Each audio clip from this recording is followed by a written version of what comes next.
Siapa bilang bahwa untuk menuntut ilmu yang tinggi harus berasal dari keluarga yang kaya raya? Siapa bilang bahwa ekonomi menentukan tingkat pendidikan seseorang? Walaupun kerap kali memang kemampuan finansial orang tua yang tidak memungkinkan selalu menjadi pembenaran bagi siapa saja untuk menyerah meraih mimpi berpendidikan tinggi.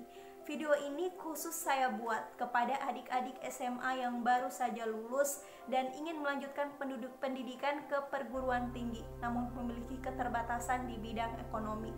Kepada teman-teman yang memiliki tekad, kemauan, dan juga potensi akademik untuk lanjut ke perguruan tinggi namun lagi-lagi kemampuan finansial orang tua yang tidak memungkinkan. Padahal sebenarnya sudah bukan zamannya lagi kita mengeluhkan soal ekonomi yang tidak memungkinkan sebagai alasan untuk kita putus sekolah atau untuk kita tidak melanjutkan pendidikan, karena ada banyak beasiswa yang tersebar di mana-mana, baik itu beasiswa yang disediakan oleh pihak pemerintah maupun beasiswa yang disediakan oleh pihak swasta itu sendiri. Ada satu jenis beasiswa yang bisa menjawab pertanyaan teman-teman selama ini, yang bisa menjadi solusi untuk teman-teman selama ini, yaitu beasiswa bidik misi. Beasiswa bidik misi ini beasiswa yang diperuntukkan kepada anak-anak yang kurang mampu secara finansial namun memiliki tekad, kemauan, dan juga potensi akademik untuk lanjut ke perguruan tinggi dan menyelesaikan pendidikannya tepat waktu. Perlu diketahui bahwa beasiswa bidik misi ini tidak hanya diperuntukkan kepada kampus-kampus negeri, tapi juga diperuntukkan kepada kampus-kampus swasta. Apa perbedaan antara beasiswa bidik misi di kampus negeri dan di kampus swasta? Jika di kampus negeri kita bisa mendaftar beasiswa bidik misi lewat jalur SBMPTN, lewat jalur SNPTN, maupun lewat jalur mandiri. Namun jika di kampus swasta kita harus masuk dulu ke kampus tersebut, harus terdaftar dulu sebagai mahasiswa di kampus itu, baru kemudian kita bisa mengurus beasiswa bidik misi. Perbedaannya lagi, jika di kampus negeri disediakan asrama untuk sebagai tempat tinggal mahasiswa bidik misi itu sendiri. Sedangkan di kampus swasta kita tetap harus ngekos sendiri. Namun persamaannya adalah ketika kita kuliah dengan beasiswa bidik misi, baik itu di kampus negeri maupun di kampus swasta, adalah kita tidak lagi membayar uang pangkal kuliah selama waktu awal masuk. Kemudian kita bebas uang SPP selama 8 semester dan setiap bulan kita mendapatkan uang saku sekitar 600.000 per bulan. Itu perbedaan dan persamaan antara beasiswa bidik misi di kampus negeri dan di kampus swasta itu sendiri. Dan gimana caranya bisa mendapatkan beasiswa bidik misi di kampus swasta? Saya salah satu penerima beasiswa bidik misi di salah satu kampus swasta di Yogyakarta, tepatnya di Stipram, Yogyakarta. Kok bisa saya bisa dapat beasiswa bidik misi di kampus swasta dan bukan di daerah saya sendiri?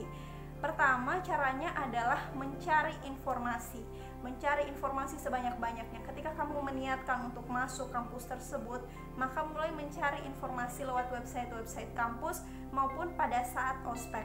Yang saya lakukan 4 tahun lalu adalah saya menyimak informasi yang disampaikan oleh bagian kemahasiswaan pada saat ospek. Jadi di kampus saya ada 3 jenis beasiswa. Pertama itu adalah beasiswa bidik misi itu sendiri, yang kedua adalah beasiswa prestasi, dan yang ketiga adalah beasiswa khusus mahasiswa asli Jogja. Yang paling memungkinkan untuk saya daftar waktu itu adalah beasiswa bidik misi, karena beasiswa prestasi kita baru bisa daftar setelah masuk semester 3, setelah memiliki catatan prestasi di kampus. Dan waktu itu saya belum memiliki prestasi apa-apa di kampus karena masih maba. Yang kedua, beasiswa khusus untuk mahasiswa asli Jogja. Jelas-jelas saya bukan orang Jogja, jadi saya tidak masuk kriteria untuk bisa mendaftar di beasiswa tersebut. Yang paling memungkinkan untuk saya daftar adalah beasiswa bidik misi. Saya kemudian bolak-balik ke bagian kemahasiswaan untuk bertanya tata cara pendaftarannya seperti apa, dan salah satunya adalah kita harus didaftarkan di sekolah terlebih dahulu untuk mendapatkan username dan password yang bisa digunakan untuk login ke laman bidik misi itu sendiri.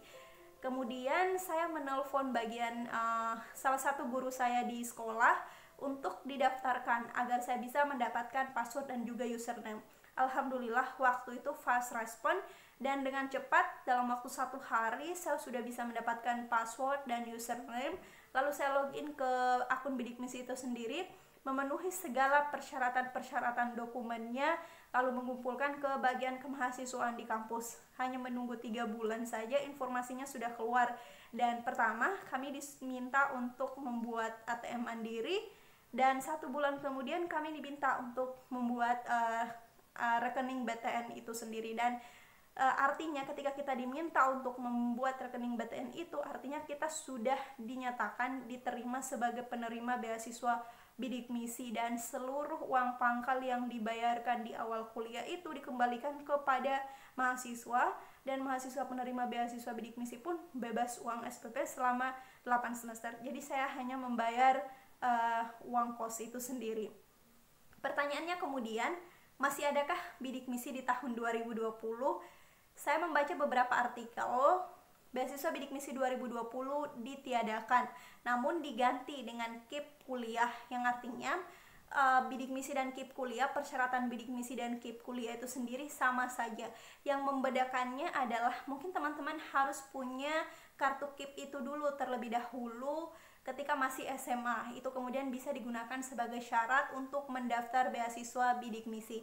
Namun saran saya adalah apapun itu, entah itu Bidik Misi atau entah itu KIP kuliah, jika teman-teman memang meniatkan untuk sekolah dengan beasiswa, artinya teman-teman harus giat mencari informasi jauh-jauh hari sebelumnya dan memenuhi syarat-syarat itu. Semoga apa yang teman-teman niatkan bisa terwujud. Assalamualaikum.